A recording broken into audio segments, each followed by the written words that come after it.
नमस्कार छात्र मित्रों, मैं आपका हिंदी अध्यापक Shri M B Patil sir, Shri Shivaji विद्यालय महागाव, तहसील गडिंग्लज, जिला कोल्हापुर। नमस्कार छात्र मित्रों, आज की इस वीडियो में हम वहारे हमदर्द कक्षा 10वीं लोक भारती हिंदी के पाठ्य पुस्तक का ये जो तीसरा पाठ है, जिनके लेखक घनश्याम अग्रवाल जी हैं, इसका अगला पाठ्यांश में इस वीडियो के अंतर्गत आपको पढ़ा रहा हूं। पिछले 4 वीडियो में मैंने आपको समझाया है कि घनश्याम अग्रवाल जी कह रहे हैं कि जब हम अस्पताल में मरीज बनकर भर्ती होते हैं तो वहां अनेक लोग हमारे प्रति हमदर्दी जताने के लिए आते हैं। एक व्यक्ति की घटना लेखक ने यहाँ चित्रित की थी, पिछले वीडियो में मैंने समझाया है। कुछ लोग केवल औपचारिकता निभाने की हद करने के लिए आते हैं।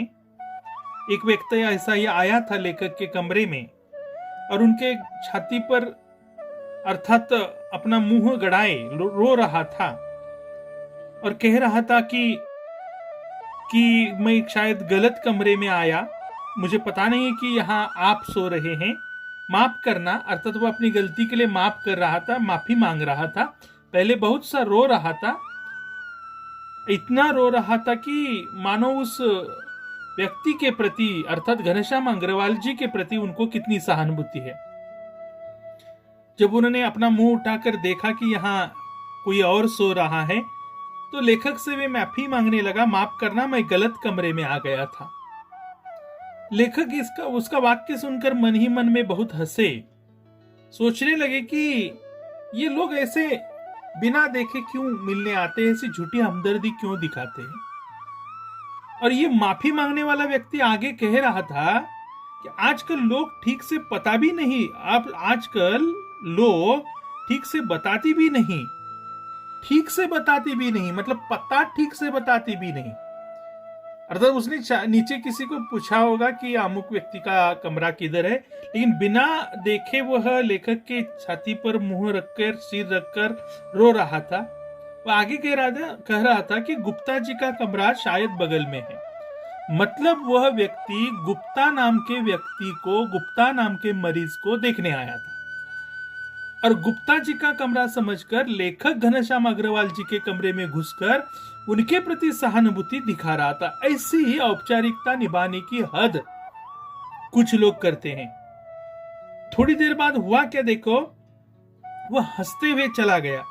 हंस रहा था, है करते हुए वह हंसा और अच्छा भाई मुझे माफ करना कहकर वह चला गया, वह व्यक्ति चला गया। अब थोड़ी देर बाद हुआ यह कि अब वही रोने की आवाज मुझे पड़ोस के कमरे से सुनाई पड़ी। अर्थात जिस प्रकार लेखक के कमरे में घुसकर वह रो रहा था, उसी प्रकार उतनी ही आत्मीयता से, उतनी ही हमदर्दी से वो बगल वाले कमरे में भी जाकर रो रहा था। मतलब उसकी सारी हमदर्दी झूठी थी। ये यहाँ रोने की समानता देखकर हमें दिखाई देता है। बगल के कमरे में जाकर भी उसी प्रकार से, उतनी ही आत्मीयता से वह रो रहा था। वही रोने की आवाज लेखक को बगल के कमरे से थोड़ी देर बाद सुनाई पड़ी। मुझे उस आदमी से अधिक गुस्सा अपनी पत्नी पर, आदमी पर भी गुस्सा आया लेखक को, क्योंकि बिना पूछताछ किए लेखक के सीधे कमरे में घुसा था और लेखक को अपना परिचय का मरीज समझकर उनके प्रति हमदर्दी जता रहा था, झूठी, विशेष करके झूठी हमदर्दी। और इसलिए लेखक को उस आदमी पर गुस्सा आया था, जरूर आया था, लेकिन जितना गुस्सा उस आदमी पर लेखक को आया था उससे कई अधिक गुस्सा उनको अपनी पत्नी पर आया। क्यों आया? क्योंकि ये वाक्य आप समझना होगा आपको, क्योंकि ये परीक्षा में पूछे कारण लिखे के अंतर्गत पूछा जाता है। इस प्रकार पूछा जाता है कि लेखक को उस आदमी से भी ज्यादा गुस्सा अपनी पत्नी पर आया, इस विधान का कारण लिखिए। इसलिए अपनी पत्नी पर उनको गुस्सा आया। कारण ऐसा है क्योंकि इस प्रकार रोता देखकर पत्नी ने उसे मेरा रिश्तेदार या करीबी मित्र समझकर टैक्सी वाले को भी पैसे दे दिए थे। कारण समझ में आया क्या? देखो बच्चों, वह लेखक के कमरे में आकर रो रहा था, उसे इस प्रकार रोता हुआ देखकर लेखक की पत्नी ने उसे लेखक का रिश्तेदार, अपने पति का रिश्तेदार या करीबी मित्र, अपने पति का करीबी मित्र समझकर जिस टैक्सी में बैठकर वह व्यक्ति आया था, उस टैक्सी वाले का किराया अर्थात टैक्सी वाले का भाड़ा, टैक्सी वाले के सारे पैसे भी लेखक की पत्नी ने दे दिए थे। यह बहुत बड़ी मूर्खता अर्थात उनकी पत्नी ने की थी। जरूरी नहीं था कि वह नीचे जाए और उस टैक्सी वाले का भाड़ा दे, लेकिन पत्नी ने क्या सोचा कि ये इतनी आत्मीयता से रो रहा है, इतना अर्थात अपना सिर रख रख कर रो रहा है, इतनी देर रो रहा है, तो शायद यह व्यक्ति मेरे पति घनश्याम अग्रवाल जी का कोई रिश्तेदार होगा, अर्थात नाते रिश्ते का होगा, या नहीं है तो करीबी मित्र होगा, उनका घनिष्ठ, मेरे पति का घनिष्ठ मित्र होगा, करीबी मित्र होगा, ऐसा समझा और टैक्सी वाले के जाकर पैसे दे दिया। ये अपनी पत्नी की हरकत देखकर लेखक को अपनी पत्नी पर बहुत अधिक गुस्सा आया। हमदर्दी जताने वालों में वे लोग जरूर आएंगे जिनकी हम सूरत भी नहीं देखना चाहते। अगर हम अस्पताल में मरीज बनकर भर्ती हुए हैं और वहां हम कुछ लोगों की अर्थात सूरत देखने नहीं चाहते, अर्थात हमारा मन करता है कि ये व्यक्ति मुझे कदापि दिखाई ना दे, क्योंकि ये दिखाई दिया तो ज्यादा ही परेशानी होती है। ऐसा अगर हमारा मानना है तो जिनकी हम सूरत देखना नहीं चाहते वे लोग हमें अस्पताल में जरूर देखने आते हैं। ऐसा एक बार लेखक के साथ हुआ। हमारे शहर में अर्थात लेखक जिस शहर में रहते हैं उस शहर में एक कवि है जिनका नाम श्री लपकानंद है। कवि का नाम लपकानंद, याद रखिए, कवि का नाम भी आपको कृति में पूछा जाता है। श्री लपकानंद उनका नाम है। उनकी विशेषता क्या है कि उनकी बेतुकी कविताओं से सारा शहर परेशान है।